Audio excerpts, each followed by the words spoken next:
ഒന്ന് നിവർന്നു നിന്നാൽ ഉടനെ തന്നെ പതുങ്ങി ഓടുന്നവരാണ് ഞങ്ങൾ. അതാണല്ലോ DCC പ്രസിഡന്റ് പറഞ്ഞത്. ഒന്ന് ആലോചിച്ച് നോക്കിയോ, മലപ്പട്ടത്ത് നടത്തിയിട്ടുള്ള പ്രചരണത്തിന്റെ ഒരു രൂപം നോക്കിയേ. വന്ന് റിട്ടേണിംഗ് ഓഫീസറെ ഞങ്ങൾ പേടിപ്പിച്ചു.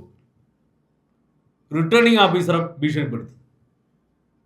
കോൺഗ്രസ്സുകാരെ ഭീഷണിപ്പെടുത്താൻ മനസ്സിലാക്കുക. ഇത് ഇപ്പം അങ്ങനെയാണല്ലോ DCC പ്രസിഡന്റ് പറഞ്ഞത്.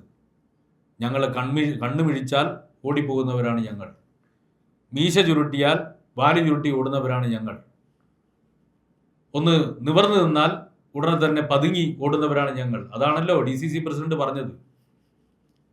2 മാസം മുമ്പ് മലപ്പട്ടത്ത് വന്നിട്ട് നടത്തിയുള്ള പ്രസംഗം അങ്ങനെയായിരുന്നില്ല. പക്ഷെ ഇപ്പം അദ്ദേഹം പറയാണ്, കമ്മ്യൂണിസ്റ്റുകാരൊന്ന് കണ്ണുമിഴിച്ചാൽ ഞങ്ങൾ പേടിച്ചു പോകും, പേടിച്ചോടുന്നവരാണ് ഞങ്ങൾ. നിങ്ങൾ പേടിച്ചോ, പക്ഷെ തെരഞ്ഞെടുപ്പ് ഉദ്യോഗസ്ഥന്മാർ നിങ്ങളെ പോലെയാണ് എന്ന് നാട്ടിൽ പറയണ്ട. ഞങ്ങൾ ഭീഷണിപ്പെടുത്തിയിട്ടാണ് തെരഞ്ഞെടുപ്പ് ഉദ്യോഗസ്ഥൻ ഒരു റിട്ടേണിംഗ് ഓഫീസർ പേടിച്ചിട്ട് നോമിനേഷൻ പിൻവലിച്ചത് എന്ന് പറഞ്ഞിട്ട്, അത് റിട്ടേണിംഗ് ഓഫീസറല്ലേ പറയേണ്ടത്, ആ തെരഞ്ഞെടുപ്പ് ഉദ്യോഗസ്ഥനല്ലേ പറയേണ്ടത്.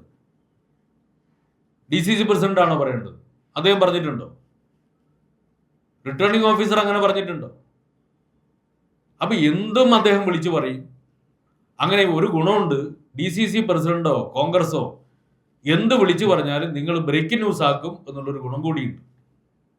നിങ്ങൾക്കൊക്കെ വാട്സാപ്പിൽ ഒരു മെസ്സേജ് കിട്ടി, UDFന്റെ സ്ഥാനാർത്ഥിയെ തട്ടിക്കൊണ്ടുപോയി. ഉടനെ തന്നെ ബ്രേക്കിംഗ് ന്യൂസ്, UDFന്റെ സ്ഥാനാർത്ഥിയെ തട്ടിക്കൊണ്ടുപോയി എന്നിട്ടൊരു കുഞ്ഞ് അടിക്കുറിപ്പ് എന്ന് ആരോപണം.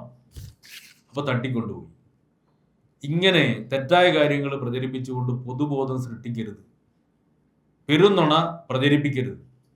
വാസ്തവത്തിൽ ഈ ഒരു പ്രചരണം തീരെ അവഗണിക്കണമെന്നായിരുന്നു ഞാൻ ചിന്തിച്ചിരുന്നത്. പക്ഷേ കണ്ണൂർ ജില്ലയ്ക്ക് പുറത്തുനിന്ന് പലരും വിളിക്കുകയാണ്, കണ്ണൂർ എന്താ നടക്കുന്നത്? കണ്ണൂരൊന്നുമില്ല, തെരഞ്ഞെടുപ്പിൽ മത്സരിക്കാൻ ആളില്ല UDFന് ചിലയിടങ്ങളിൽ, അതുകൊണ്ട് മത്സരിക്കുന്നില്ല. അതിനെ ചില മാധ്യമങ്ങളുടെ പിന്തുണയോടുകൂടി UDFും കോൺഗ്രസും അവരുടെ ദൗർബല്യം മറച്ചു വെക്കാൻ വേണ്ടി CPMന്റെ മേലെ പഴിചാരുന്നു. അത്രമാത്രമേ ഉള്ളൂ.